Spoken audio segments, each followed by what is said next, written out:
Okay, so I'm going to go ahead and start recording.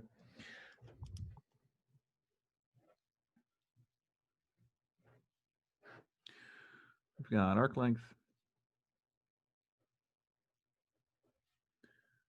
and average value today. Hopefully, I think we can get through both of this. If you look at the schedule, I think they've got, arc length and average value, or at least maybe average value again listed on the schedule for tomorrow. But it's such an easy topic that hopefully we can just jump straight into polar coordinates tomorrow. I'd rather just jump straight into that and spend more time on polar coordinates because that can get a little tricky. Again, we have all of our standard techniques of integration for polar coordinates, but understanding the geometry can be a little confusing. Okay, so arc length and average value. Well, if I want to measure the length of a curve, it's something we haven't quite talked about yet. Right now we have these parametric curves where, a parametric curve, I just start at some point in time and then I go. Curve doesn't even have to be smooth. Of course, for a lot of parts it is, and then it can wrap back around itself and do pretty much anything. Sometimes it loops and ends at the same part it starts with. Sometimes it'll go off to infinity in one direction, and the other end will go off to another point. This is a curve. For nicer curves, I mean, even for that curve, we also might want to estimate the length. So for example, if we are, if this is an XY plane and you're driving on a road and the road has some natural path to it over a large distance, and that path is curved, well, you might want to have some notion of how do I actually compute how far I've traveled. So if I start at one point on the road and end at another point, and let's say it corresponds to certain times, we want to know how far we traveled.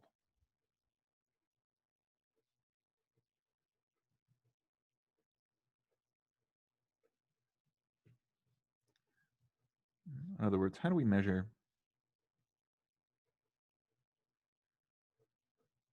total distance?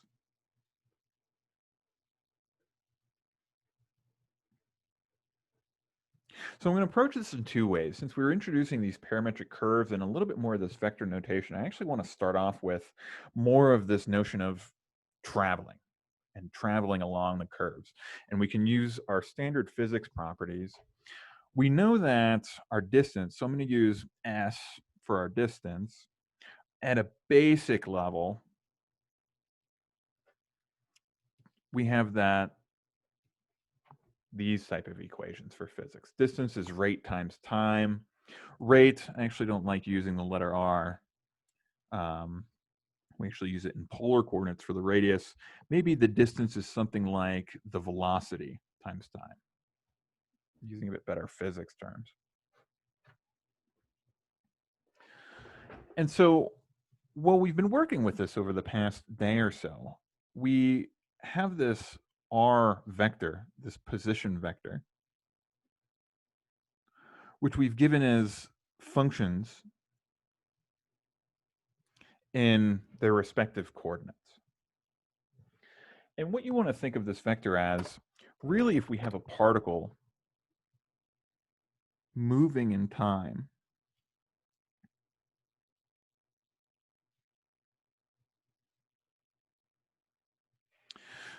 what the position vector is it measures essentially how far away, or the position relative to a fixed coordinate. So we always place our reference frame at some sort of fixed reference point, which is our origin. And then relative to this fixed reference point, we can measure, well, where am I at? What position am I at? And we will have different coordinates. Sorry, this pen's running out. Let's use green.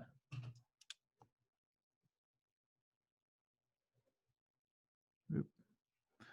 And so based off of wherever our position is at, we will have different coordinates. So this will be let's just give it a generic coordinate. And when we're at this point, it will be our x function at whatever time we're here. So let's call this, if this is t0, 1, 2, 3, that would be at whatever third time increment we're measuring. And likewise, our y coordinate, whatever time we're at here, I can plug that time into the functions and it'll give me the coordinates based off of that. And those coordinates are based off of this fixed reference point. So we use this all the time in our natural world. So think of anytime you're given a direction of travel, like if I need to go, 50 miles west and 20 miles north, then relative to a position, that's essentially saying you need to travel 50 miles west and 20 miles north. Relative to where you are now, the direction you need to travel, we could say, is in the direction of the vector minus 50, 20, because you would have to travel both of those segments. And if we were to kind of measure from a straight line relative to where you're at to where you want to go, we can sort of model that with a directional vector. And when we want to consider it as a vector, all we do is just change the brackets. So other than kind of considering it as a point, we want to consider it as a vector because what else can I measure? We've done this a lot in, I think, Calc 1, you guys have probably done some of this, where other examples like this might come up where sometimes you have like a plane or a boat that's traveling. And if I have a boat that's traveling, let's say a plane actually, and a plane is traveling due east at a certain speed, but then all of a sudden there's a crosswind that's blowing up. We might want to ask, well, what is the net direction of travel? And so in terms of velocities, let's actually give some numbers. So let's say a plane initially starts traveling due east, or it's pointing due east, and it's traveling with a certain velocity of, let's say, 600 miles an hour. But then it meets a 100-mile-an-hour crosswind that is blowing due north. So even though the plane is pointing east, crosswind is blowing due north at 100 miles an hour. We want to know, well, what is the resulting direction, the resulting velocity of the plane? And of course, we just draw an arrow from the origin out to sort of that resulting vector. The way we add vectors geometrically, you can kind of think of it, I've got a vector pointing 600 miles per hour east, and then I want to add a 100-mile-an-hour vector north. And when we add vectors geometrically, we just put them tip to tail and then draw the resulting vector there. So this is an example of a velocity where we can measure the velocity vector as we have a 600 mile per hour component in the x direction and a 100 mile per hour component in the y direction. And well, okay, what advantage does vectors have? Well, not much more than points. The main thing that we're trying to encode extra is, well, I have a direction. Even if I was just considering points, I can consider, the distance or the direction from my origin. It's really just the fact that we are kind of emphasizing those things when we talk about these points or positions or velocities as vectors. We are emphasizing the fact that there is a fixed reference point that we are referencing from that'll both give me the direction as well as a magnitude. So there's a length of each of these vectors. So this velocity, even though my velocity has 600 miles per hour east, 100 mile per hour north, if I wanted to know, well, what's the net speed I'm traveling? How fast is the plane traveling, how do we find the actual speed? We could actually just use the distance formula, right? If I have a component that's 600 miles per hour east, 100 miles per hour north, really what we're looking for is the length or the size of the hypotenuse. So we can use the Pythagorean theorem then. Let's sort of jump back into this position vector. So sorry if this is still a little abstract. But we've seen our position vector, and well, what is the length of the position vector going to give me? It's just going to give me the total distance I am away from my origin. Just as if I was measuring a distance and said I needed to travel 50 miles west, 20 miles north. Well, the total or the net distance I've traveled, of course, is going to be something like 70 miles, but the total displacement I've gone, the actual distance I'm away from my starting point, I would measure by the length of this guy, just like we're measuring the length of the vector and the velocity vector. So our position vector measures our relative position and as it's changing in time. And we talked about our velocity vector, where I would just take the derivative of my position vector.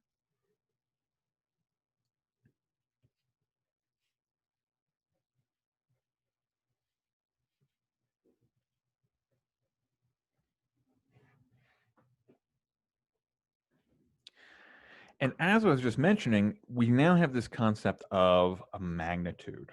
This is the size of the vector.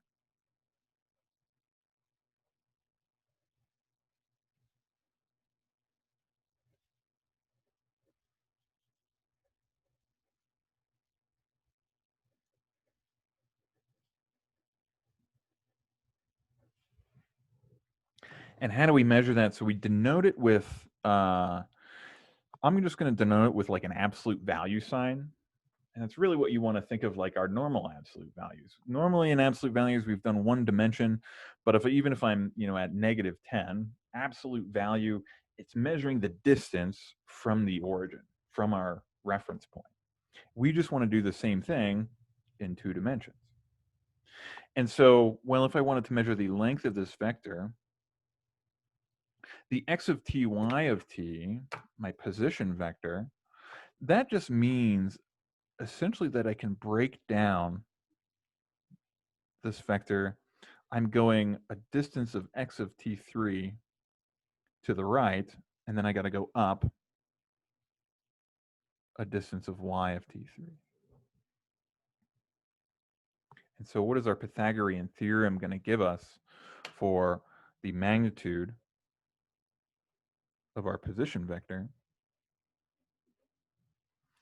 We just take the Pythagorean theorem, so the square root of this guy squared plus this guy squared.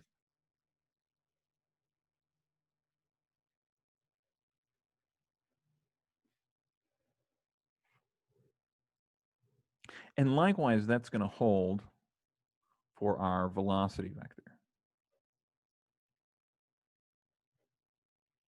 Except since we took a derivative, my components are x prime of t and y prime of t.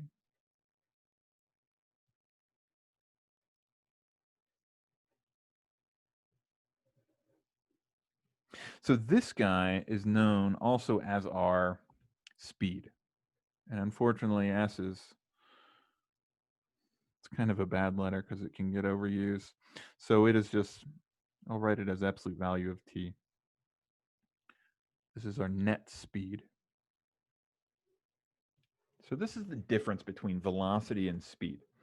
Velocity has a direction, has components to it. Our speed is just the net speed we're traveling.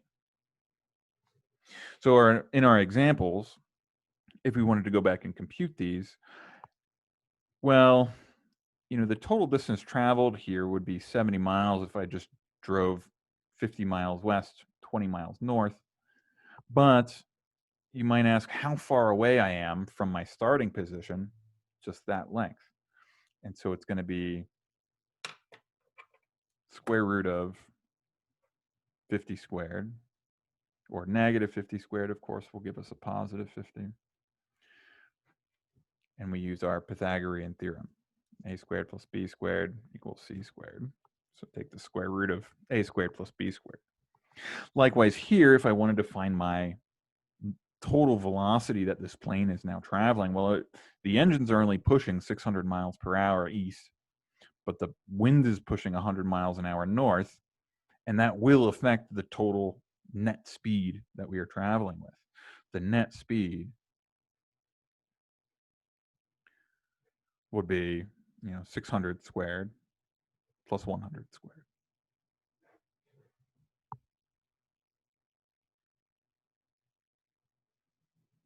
So why do we need this? So let's jump back a little bit. What were we originally trying to motivate this? We wanted to understand my total distance traveled. And you should kind of get the sense that, well, total distance, we don't really care about our directions, right? We're losing this information in our vectors. In vectors, we want to keep track of our relative coordinates, my relative directions that I'm traveling. But my total distance should be something like a magnitude. So let's use these concepts that are total distance, and let's see. So our S, so of course S is standard for distance, but sometimes we also use it for speed. I'm just trying to choose appropriate letters. Oftentimes we will call this, so the magnitude of our position. You could call it S for the total distance. Sometimes we will also just call it maybe L for the length, total length that we've traveled, or just the length of it. Maybe I don't want to use L, because L we want to use for the actual length of a curve. Anyway, we'll use appropriate letters. So let's figure out how to use this physics formula to maybe derive a formula for the length of a curve. So we've got this curve, and we have our points in time that we're kind of just going to break things down discretely at the moment. So in our standard kind of calculus method, we are only going to look at a finite number of points, and at different times, I have different positions. So we can consider, so this is, our position at T1, or T2, T3.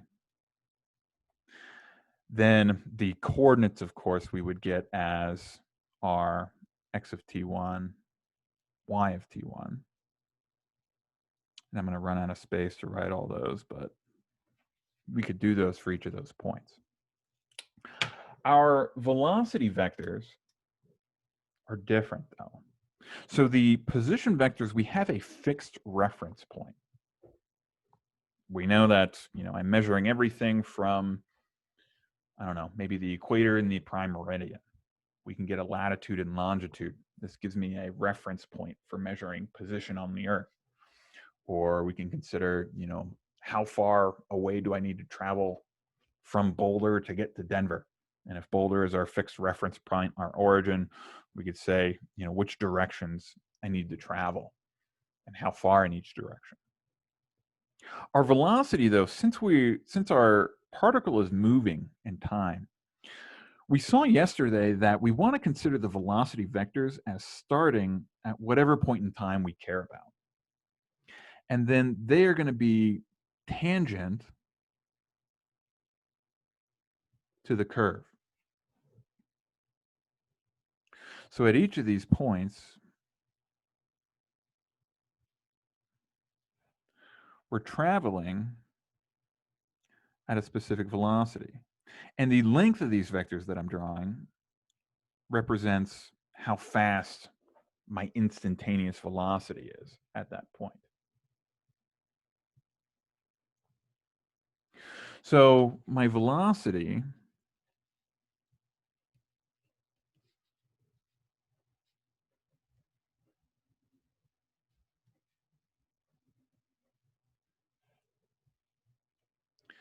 is just the derivative of our position vector. But the length, if I wanted to approximate in a short interval, so maybe let's kind of blow up the picture, so to speak. So let's say we're at like this point and we're just going to have kind of broaden what we're looking at here. And if we're at one point, well, the tangent is really, really close, at least if we're considering a small time interval, then that velocity is going to be relatively constant, so to speak, in some given time frame. And if we wanted to approximate how far I traveled in that time segment, we can approximate it essentially by the magnitude of the velocity. So my magnitude of the velocity gives me my speed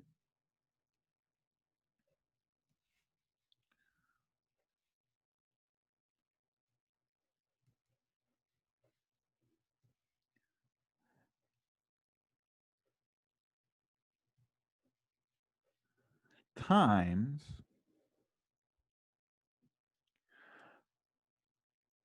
whatever time interval. So let me write that over here. So in some small amount of time interval, how fast are we going? We're going this fast, the magnitude of that velocity vector at that instant. And so my rate, my speed times my time, if we are just considering a small increment of time, well, then we can kind of consider the fact, or at least approximate, how far we're traveling if we're considering just traveling with that net speed and not changing direction. And so this gives me, I will call it delta S. So the change in distance.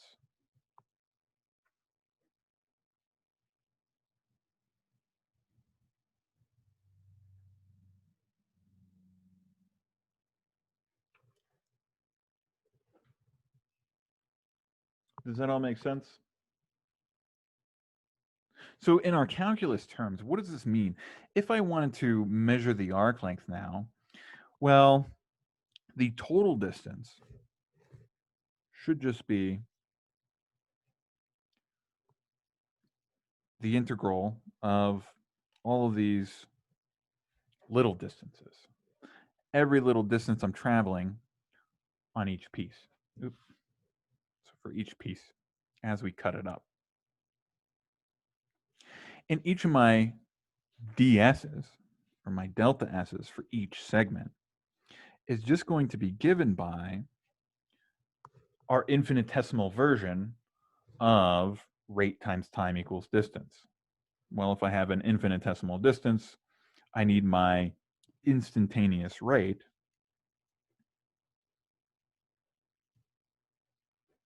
times the infinitesimal amount of time that I'm traveling.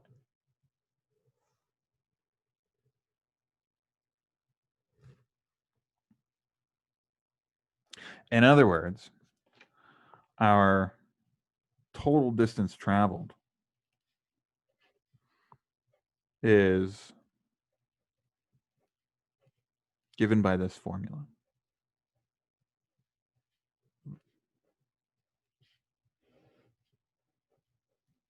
Between whatever these starting and ending points are.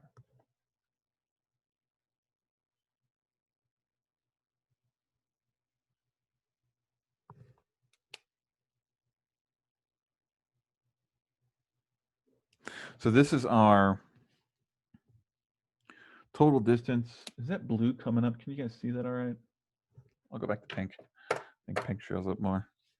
So this is our total distance traveled, or you can kind of consider it the arc length. So if we're not really considering motion or cars moving, if I just wanted to measure the arc length, then it'll be given by that formula. So, example.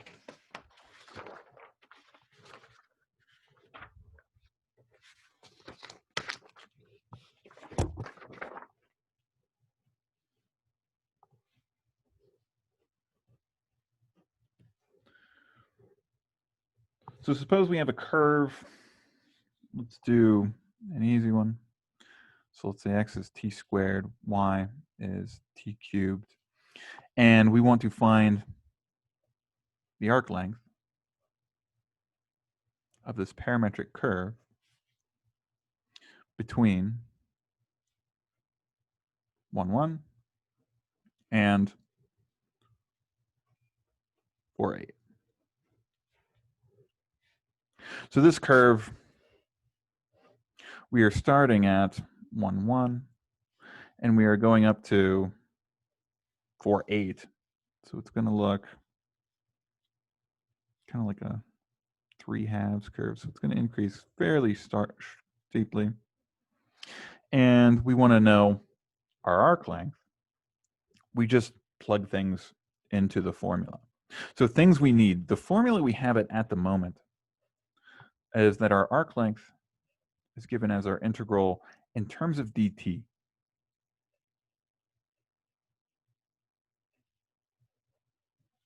So we need our times, and then of course we need to find the velocity vector, which we can find easily by taking the derivatives. So our bounds, we want to figure out, well, what times correspond to these. So if I'm at 1, 1, we essentially have this equation.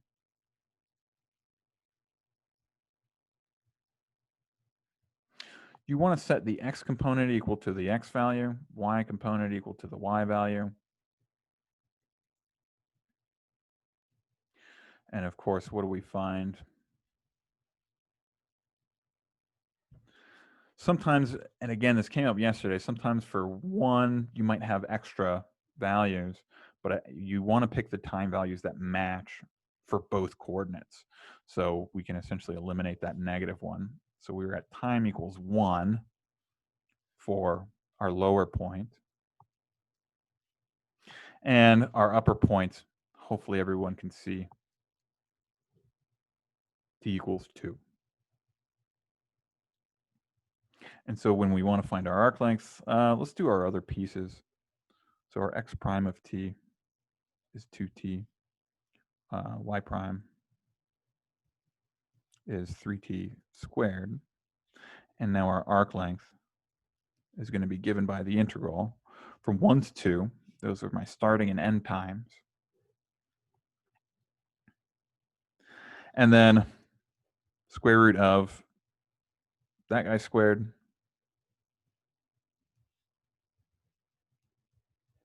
plus my y component squared dt.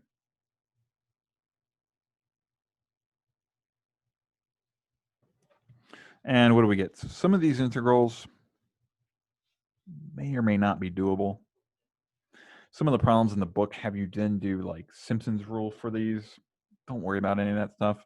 Most of these arc length problems we should cook up in such a way that they are computable. This one I'm not sure if it will be. Let's see. Plus 9 t to the 4th dt. And then how do we integrate that guy? So just techniques of integration review. Can we integrate this guy? Let's go ahead and factor. So let's factor out, let's keep the constants in. But if I factor out a t squared, it will just become a t outside of the square root. And we get this integral. So again, all I did was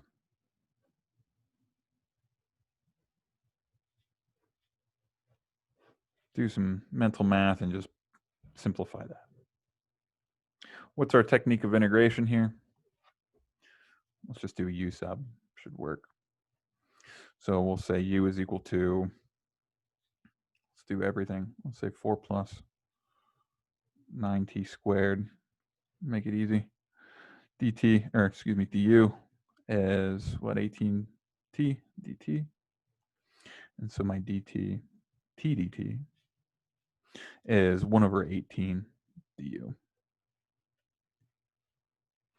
And when we integrate, what do we get? So we'll have 1 over 18 integral of square root of u now, du. And then what are the bounds? So when we plug in 1 for t, looks like we're getting 13. When I plug in 2 for t, we will get 9 times 4, 36 plus 4 is 40. And so now integrating, we've got 1/18th, and then we've got, what, 2/3, u to the 3/2, 13 to 40, and then evaluate. So I'll leave the rest for you guys, plugging in the numbers there. Of course, if the numbers get complicated, 40 to the 3/2, you can leave as 40 to the 3/2. 13 to the 3/2, you're going to leave as 13 to the 3/2. These constants you can maybe simplify to, what is that, 1 over 9 times 1/3, so 1 over 27. I guess we can just go ahead and 40 to the 3/2 minus 13 to the 3/2. So whatever that ends up being, that is our sort of strict mathematical answer on the arc length of this guy.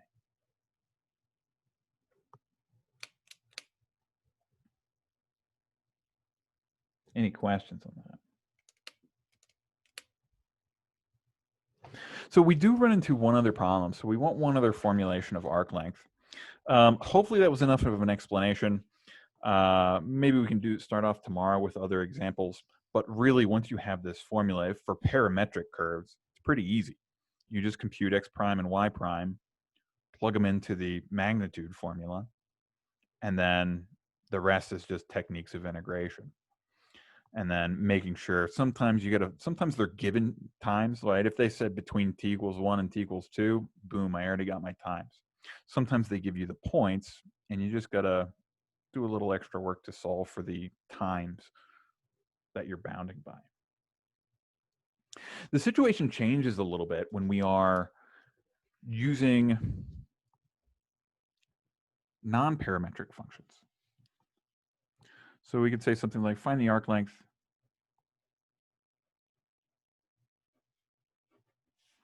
of, let's see. So here's one. We're given actually implicit function.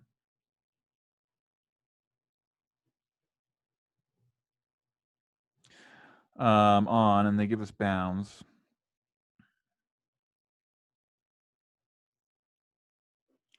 That my x value is between 0 and 2, and my y value is greater than 0.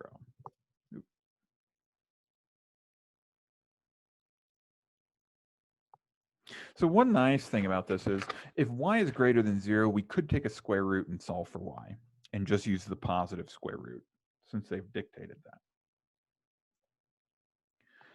That might kind of actually be more complicated for the derivative, just because implicit differentiation might work here. But, well, what do? We don't have a parameterization. We could try to come up with a parameterization, or there's just kind of a nice fancy trick in terms of doing this. Another way kind of to deduce arc length is that if we were to approximate this by line segments, we could call each approximation the change in S, the change in my position, and we have a change in X and a change in Y.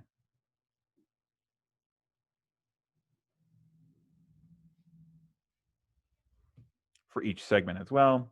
And of course, what's the same formula we ultimately get is that my ds is going to be given by the Pythagorean theorem.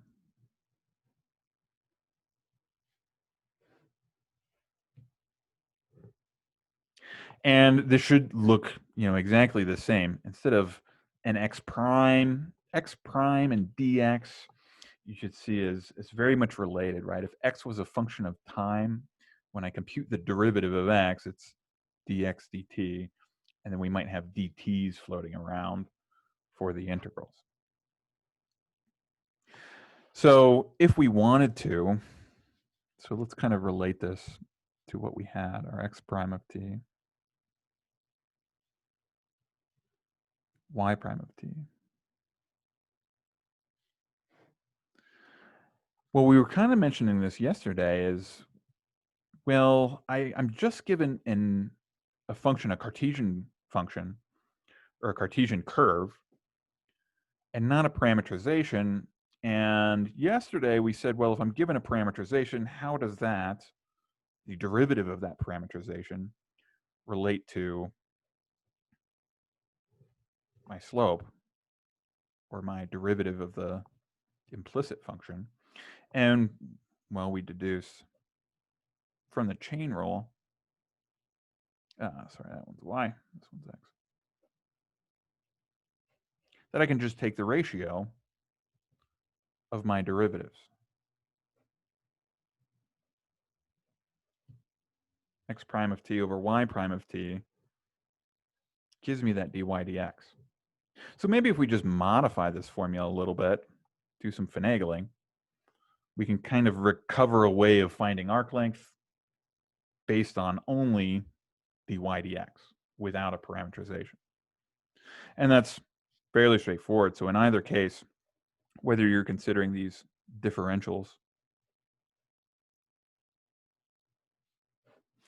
or our parametric derivatives, well, I want, and I wrote it wrong again up here, didn't I? Sorry, y prime over x prime,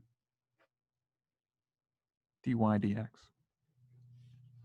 Well, I want dy over dx. So what we do is we just factor out our x prime,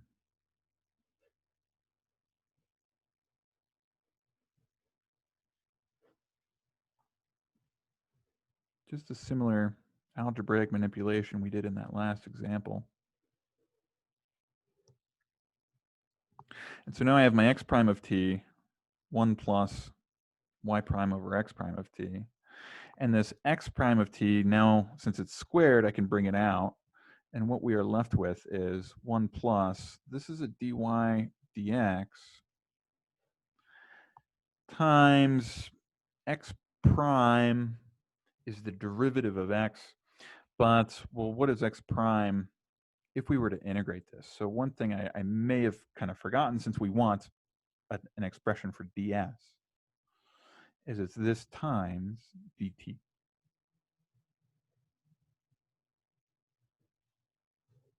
And, well, what is x prime times dt? We have 1 plus our dy dx. We want to get rid of the t's because I only have now y in terms of x. Well, x prime is dx dt times a dt. And so you can kind of think that these differentials cancel and that our arc length differential is just 1 plus dy over dx.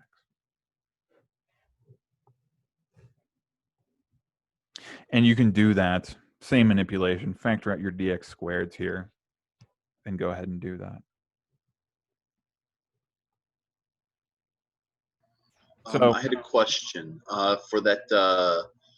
Does the dx still remain? It's supposed to, right? Here? Yeah. Oh, yeah. It should be a dx on the outside. Yep. Okay, I was just making sure. Yeah. Yeah. So, of course, in this problem, now it's just a formula again. My total arc length if I'm not given a parametric curve. And whoops, I forgot. So those were all squared from that original one. So it's going to be 1 plus dy dx squared dx. And let's just get started on this guy real quick, and then I'll set you guys loose for the quiz. So we had y squared 4 times x plus 4 cubed, and we were at least given our bounds for x. And since we're going to integrate in terms of x, those will be our bounds for integration. We can use implicit differentiation to find the derivative.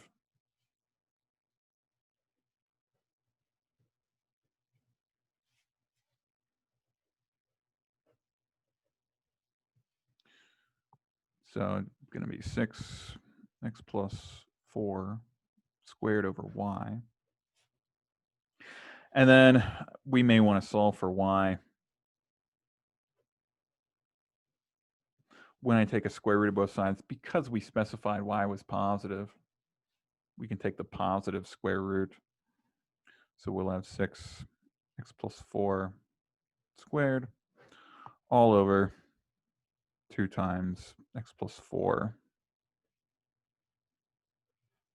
to the 3 halves. So maybe a little quicker on the derivative I kind of like doing implicit differentiation instead of having to take a square root and then take a derivatives of square roots can add in extra chain rules, but it will all work out the same. So what do we have? We'll have 3 times x plus 4 to the 1/2 is our resulting expression, and that's actually a nice dy dx because now our arc length is going to be given by, so we'll integrate 0 to 2 square root of 1 plus, just remember to square dy dx. So it'll be 3 times x plus 4 to the 1/2 all squared dx. And nicely enough, the squareds and 1/2 will work out, and it should be a pretty basic integral from here on out. So we'll have 1 plus 9 times x plus 4 dx. So fairly straightforward. You might need a u sub if you like doing u subs for those, but since all the chain rule is just going to be a constants underneath that square root, you can easily guess and check the antiderivative as well. Any questions? Okay, so go ahead and get started on the quiz. It is up on Canvas. Quiz number 10. Quiz for next week, I think there'll be a quiz on Tuesday, and then I think your guys' last quiz, we will just have a participation quiz. So if you show up for the project and the review project on Thursday of next week, I'll count that as both the project and the quiz grade. Are you going to have office hours tonight? Oh yeah, office hours tonight. Will 5 to 6 work? Works for me. Sure, let's do 5 to 6.